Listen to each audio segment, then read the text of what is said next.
Hey, what's up, world? It's your boy G Shrimp, everybody favorite baby daddy, voice of the street, man. And today we gonna be in the studio, y'all. We in these YouTube streets. Now, hit that like button, y'all. Subscribe to the channel. We on the road to 20,000 subscribers. Help me get there, y'all. It don't cost you nothing to subscribe. Now, y'all be seeing some days I take a day off and I try to stay on it. Naturally, this is my job, so I'm going to do it all the time.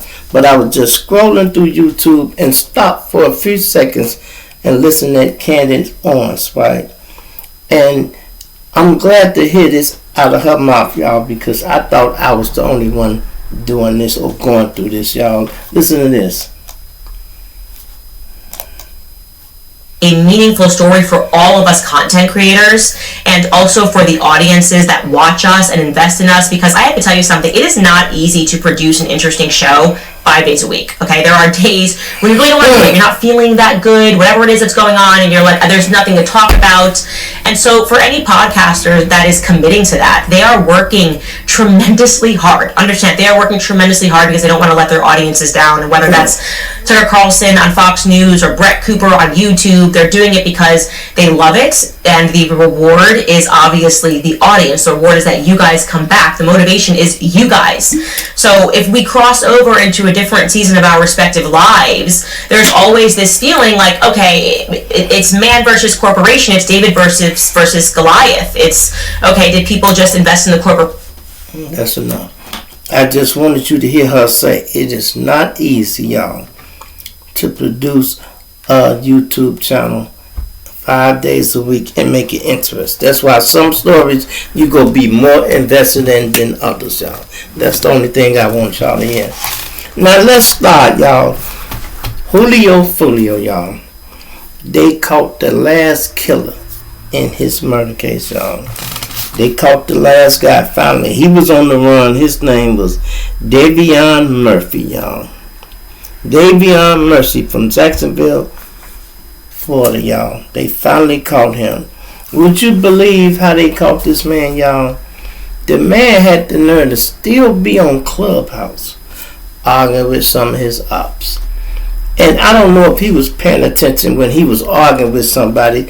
The lady or the person kept saying his name, Davion Murphy. Davion Murphy, Davion Murphy. He trying to get other people that ain't really paying attention to listen. Man, this nigga on here. And would you believe they finally went and picked him up at the same place where he was on the computer at, talking that trash, y'all. They called him. When they tracked his location, he was in the same house, man.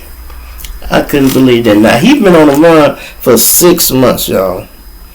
Yes, he been on the run for 6 months. He was finally arrested. So you got both of the groups in jail, ATK and 1200. You know, it was a combined effort to whack Julio foollio, y'all. You know, and when you got two gangs that rock together, they do this a lot. So this ain't like this was out of the ordinary. This is something they always do. But they got the last one, and they offering these guys the death penalty, y'all. So, and then everybody expected the woman to fold up, which I'm pretty sure she gonna do that. But I don't know why would y'all take a woman with you on the hit anyway. Now, if she was the driver or something and she drove and you rode by, maybe. But something that sophisticated, how y'all had to put all that work in there, she shouldn't have been involved. No way in that.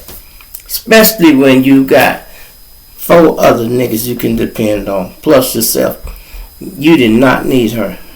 But one of the guys did, because he needed her phone and they used cars. It was just a whole mess, y'all. And you know what's crazy? It's in the world, y'all.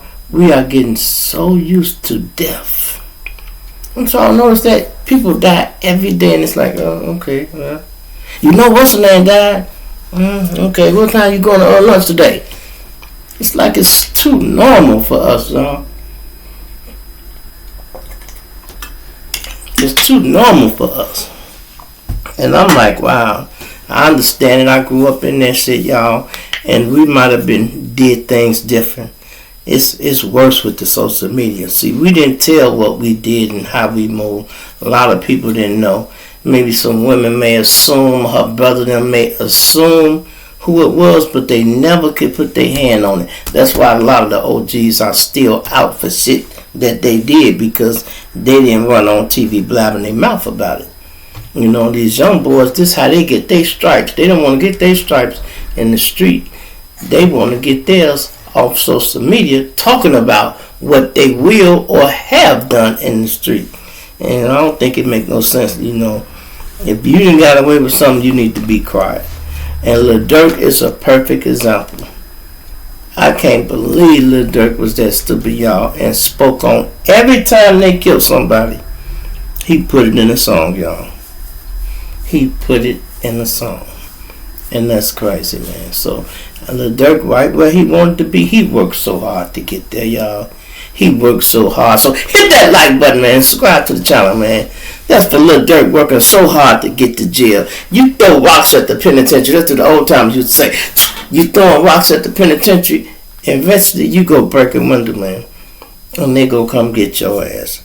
Or another thing we used to say, that you keep campaigning for this ass whooping, you go fuck around and get elected. And guess what? They elected his ass, and now he in jail just where he thought he was going to be. Remember I told y'all words is power. You could speak shit into existence. Well, he already had been thinking this, because he knew how criminal his lifestyle was. Even with the rap career, he knew he still was doing a lot of shit with the gang. The man had said, they asked him, where you think you'll be 10 years from now? He said, in the feds. And guess what? His daddy was just on something and said, I know my son guilty, but he a changed man. I'm like, yeah, I guess he like, I ain't crazy. I know that nigga guilty. I know he did that. And I respect him for even saying it. He shouldn't have said it, but he like, I know this nigga guilty. Hell, I done seen all these little niggas. He seen the evidence. He probably like, wow, son, they got you dead to right, you know. And you know what daddy say? I don't want to hear no whining. You can call home and check on the family, but you better stand up tall, nigga, and don't say nothing. Don't be folding up, crying, wishing you was out and all that. No, you ain't built for that. You kept talking that shit. You gotta stand on it, nigga. For real, stand on it. Period. Now check this out, y'all. Some people don't know. Let's go to the Finesse 2 Times and King and this other boy, the cartel boy, who now housing King, right?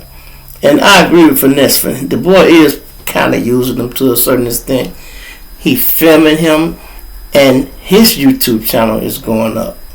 His channel. King should have his own channel, y'all, where he can make his own money. And then King, the reason he left, hey, both of them is telling the truth. Longest King was able to shoot dice and Finesse was doing all that shit with him is cool. But then all of a sudden you try to change him. That boy 10, he wasn't ready for to be changed just like that. He should have eased it to him, and however he should have did. I had been saying, didn't nobody want to see no little thug in training. So I don't need to keep doing stories about King and Finesse. Because I had been told Finesse, man, that ain't no good look, bro. That ain't no good look. I told him to put the boy in school. Go back to some of the videos I did on Finesse. I was on his ass for a minute, y'all. For a minute, because I didn't like seeing King, you know, thugging and all that. It didn't look cool to me. I'm like, man, that don't look right, man. You know, Finesse, you got to do something with that boy. And then I said that to say this, right? At this point, we already knew his mother now was fucked up, going through something, right? Finesse bought the mama, not Finesse, Charleston White bought the mama a car, y'all. He was trying to help her get her credit good and shape her life up. But you got to realize some people's lives be fucked up because they are the author of all their own confusion. Meaning they are the reason their lives are fucked up. Yes, they are. So he tried to help her. He bought her a car. He was going to get her a LLC and help her get a business starting by cleaning up her credit. She mad about that because she's thinking, you can give me some money. I don't need you to clean up my credit. But anyway, right, she been had the car since last year. And would you believe, I guess he got tired of paying for the car. He probably like, look, you supposed to be on your own by now. being able to pay for this car. They sent the repo man out there to get the car, y'all. And if you want to see her true colors, go and watch that video, boy. Listen, she clown, boy. Maybe like everybody else clown when the repo man come. I'm the clown when the repo man come. You know, the same repo man came to my motherfucking house 3-4 times, y'all. And I ran him away every time. But she clown, boy. They let her get all her stuff out the car. But she was just out there fussing and cussing and all that. There ain't nothing you could do. When that tow truck down, they got your car hooked up. It really ain't nothing you can do. You're just making yourself look bad, you know. And her hair was all over her head and all this. I'd be like, wow. And then her daughter chimed in whether they want to jump on the man. He got a gun. He like, all right, y'all can run out here if you want to. If you run out here if you want to. And then you don't know who people be. He said he could call more niggas than she can. I'm like, In Chicago, the last 2 people faced off over a car, y'all. They killed each other. The tow truck driver, look, the person who owned the vehicle told the tow truck driver, don't touch my car, man. And the tow truck driver told him, I'm taking this car. He said, man, you better not put your hands on my car. He like, I'm taking this car, man. He like, all right, you touch that car, you go see what he like, man, I ain't worrying about you, nigga. Because he had his gun, too. Would you believe the owner pulled his gun out? And so did the tow truck driver, and it's like a duel. They, pow! I think the person who owned the car shot first, y'all. When he shot with his last reflex, the tow truck driver was falling there. Pow! And I'm talking about right on the money with that last shot. Hit him in the head. They both laid there dead. Now you did all this to keep them from taking your car. And the bad part about it, y'all, is when they took them both to the hospital, they towed the car anyway. It ain't like they go say, well, we'll leave it here. Fuck it, he dead. Tow truck driver dead. We just go take the tow truck and we'll write it up and come back and get the car. They took that car. Can you imagine how your woman or your children would feel looking out the window? Daddy out there dead and they still taking the car? They looking at it like, what did he gain out of this? Sometimes you got to think more clearly. You know, shooting shit is not always the problem to everything. That is not the solution, to everything. We try to fix every problem with killing somebody. You got to think a little bit outside the box, y'all. Or better yet, try to pay your bills and you won't have to go through that. But hey, let me know what y'all think about that. One of my subscribers also asked me to do a story about Joy Taylor. I didn't know who the fuck he was talking about. I'm like, Joy Taylor. And he even put it in there, FS1. And I'm like, so I finally ran across it. Now look, I'm like, he talking about this chick. I'm like, what more do you want me to say about her? She's a nice looking woman with big ass titties, and she go work around that job and flirt with people till she can get what she want. That's all she doing, moving her life up. Half the women sleep their way up to the top, bro. That ain't nothing new. Yeah, she sleep her way to the top. That's what she's doing. And she's gaining a little wealth and doing that shit, y'all. Now, I don't know. I didn't get deeper into it. I'm going to pull it up and go deeper into it, you know. I hope they fire her ass, and not her, maybe. Skip Bailey, the white boy who was fucking with dude, Shannon Sharp. Yeah, it's about time for him to go. I hope they on his ass, y'all. Yeah, that's what he get, because him and Shannon Sharp used to get into heavy altercations, y'all. And he would be talking to Shannon Sharp like, man, trying to belittle him. Shannon Sharp like, look here, man, you ain't gonna, he said, put your glasses back on. I'm like, listen, listen, boy. He killed me, though. But I guess he just thought it was a nice debate that they was arguing about. And, you know, he didn't know he had made Shannon Sharp that mad. With that little sarcastic shit he be doing and low-blowing people. He probably didn't know how mad he had made Shannon Sharp. And Shannon Sharp took his glasses off and said, look, man, I'm going to put something on your ass. He said, I ain't going to keep being a bigger man. I'm going to put something on you. He put your glasses back on. I'm like, wow. This is something. See, you be wondering why people have good jobs and they leave around these Caucasians, y'all. Boy, listen, they take racism to a whole nother level. Especially if they can talk over your head. And they try to kill you with kindness. They'll say little stuff that you might not understand. You better have education. You better have an education, I mean. You better be book smart. Know the definition of certain words, because they'll use words that'll go over your head. And they love to do that. They love to do that. You know, especially when they talking to somebody with low education. They can tell. They can tell. I've been in situations where I've seen a white guy insult this guy and he walk off. I'm just looking at him. And I told him, I said, he might be too dumb to know if when he getting insulted, but I do. You ever say something to me like that, I'm going to beat your ass. I told him. You know what he did? He smiled like, oh, you caught that? Yeah, I caught it. Fuck you talking about?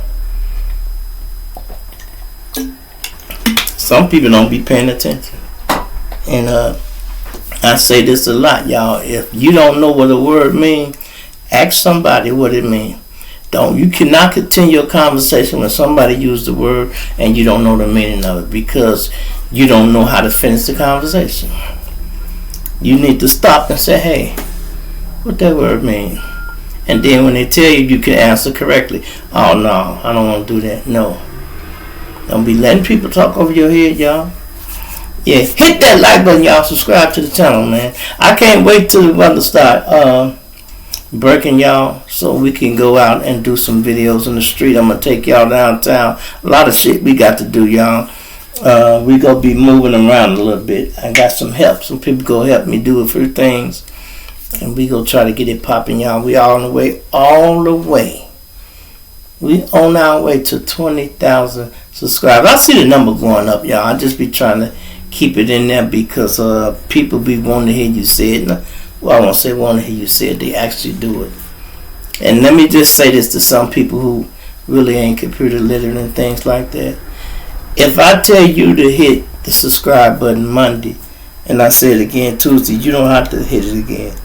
Because I know that sometimes the number will be up and then it go down and it come back up. That means somebody done hit it every day or hit it again. Or sometimes you can accidentally hit it and turn it off. So that's why I'm saying that, man.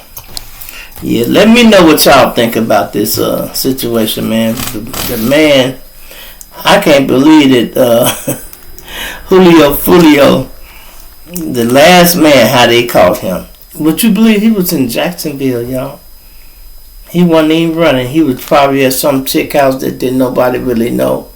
Something like that. 6 months he been on the run. They thinking he out of town. This nigga in the city all the time. And when he popped up on that clubhouse, you know the police, they be listening and watching all that. They might not have got it that day, but the next day they was able to get it, or the day after that. And then they was able to go through and pull where he was at, tracked his phone, tracked the address where he was at, and bam, when they hit it, he was in there.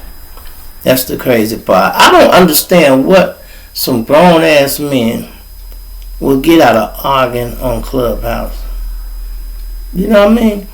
Arguing with people on Clubhouse and y'all can't touch each other or nothing, just back and forth. But it's a lot of people entertained by that bullshit. It remind me of when we was in high school, y'all, when people be finna fight. What? People saying all that shit. And I'm like, y'all can say what you want. What? Y'all finna see somebody get their ass whooped. That's what's finna happen. Then soon as the fight start, people running and all that. But y'all was egging it on by hollering, what?